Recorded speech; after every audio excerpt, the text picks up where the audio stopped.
Aula sobre morfologia da folha. A videoaula é produzida por Gabriela Mittelziffen, Jennifer Gabaldo, Pedro Henrique, Raíssa Marim e Stephanie Ribeiro. Folhas.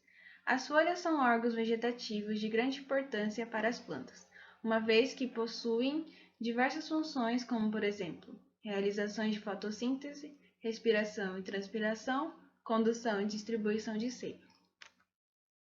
As folhas são originadas dos primórdios foliares, localizadas nas extremidades dos caules e ramos. Na formação das folhas estão envolvidas as atividades de vários meristemas e o crescimento apical tem pouca duração. Uma folha é composta por limbo, que é a lâmina foliar, o pecíolo ou a bainha, e um par de apêndices foliares na base do pecíolo, chamados de estípulas. Em relação à estrutura da folha, nós sabemos que a folha apresenta duas faces. A face superior, denominada adaxial, e a face inferior, denominada abaxial. Ambas as faces estão recobertas por epiderme, a qual é contínua por toda a folha. Além desse tecido, é possível observar a presença de tecidos vasculares por toda a folha, sendo chamados de nervuras, como a gente pode ver aqui nessa imagem, essas nervuras na folha, na face adaxial. As nervuras se ramificam pelo mesófilo, que constitui o sistema fundamental foliar. Sendo assim, a folha é um órgão formado por três sistemas fundamentais: o sistema dérmico, composto pela epiderme, o sistema fundamental, composto pelo mesófilo, e o sistema vascular, composto pelos feixes vasculares. Nessa imagem, nós podemos ver uma esquematização da estrutura da folha. A parte mais exterior é a cutícula, que fica logo acima da epiderme superior, que vem após as células do mesófilo, que tem propriedades fotossintéticas. E aqui nós podemos ver também os vasos condutores, que são o xilema e o floema, que constituem os sistemas vasculares. E a epiderme inferior, novamente, mais células do mesófilo espalhadas. A epiderme, ela é um tecido que reveste toda a folha, e ela é geralmente formada por uma camada. É observada a presença de células realizando diferentes funções. Porém, a maior parte do tecido é formada por células epidérmicas comuns que estão compactadamente dispostas. Entre as células epidérmicas comuns, há a presença de outras células especializadas. Um exemplo são os tricomas. Como nós podemos ver nessa imagem, os tricomas são estruturas encontradas nas folhas que são apêndices epidérmicos. E eles apresentam diferentes formas e são classificados como tectores ou glandulares. Estão relacionados com a secreção de substâncias. Os estômatos, que são outras estruturas complexas, especializadas da epiderme, nós podemos ver aqui. Ele é formado, o complexo estomático, por duas células guarda que delimitam a fenda estomática, que é o ostilo, que nós podemos ver aqui.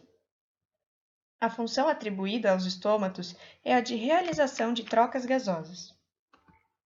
A cutícula está relacionada com a proteção contra a perda excessiva de água e verifica também a presença de cera, podendo estar sobre a cutícula ou dentro da matriz de cutina.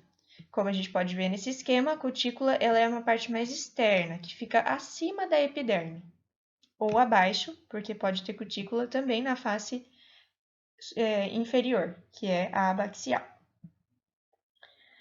O parênquima, o mesófilo, que é um tecido da folha responsável principalmente pelo processo de fotossíntese, ele é formado basicamente por parênquima clorofiliano, e também encontra-se nele colênquima e esclerênquima, que são estruturas de sustentação.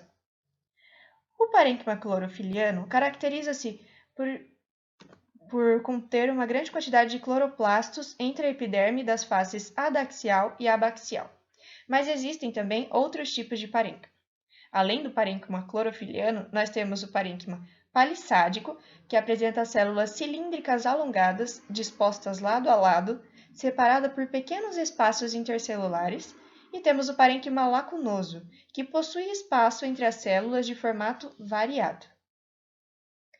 Uma folha pode receber a denominação de dorsiventral quando o parênquima palissádico apresenta-se próximo à epiderme adaxial.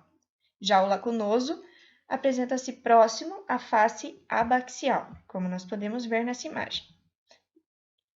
Uma folha é denominada isolateral quando possui o parênquima palissádico localizado tanto na face abaxial quanto na face adaxial.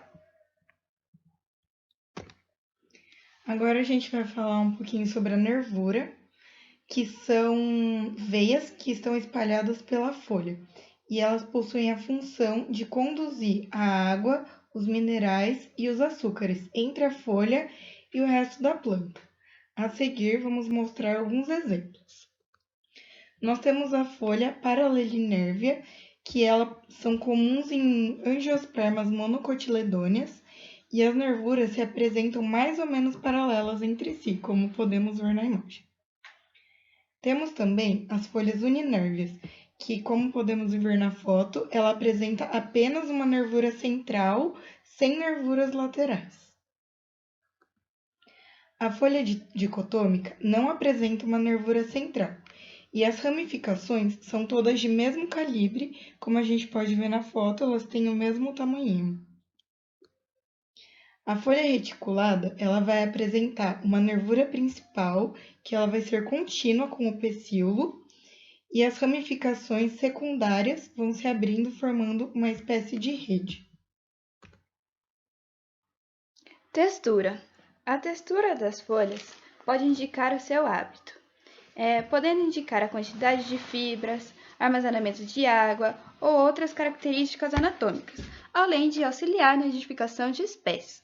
Agora vamos falar alguns exemplos de texturas. Corácea. A corácea possui um mesófilo e uma epiderme espessa. Ela possui esse nome pois a sua textura lembra um couro, que é duro, porém flexível.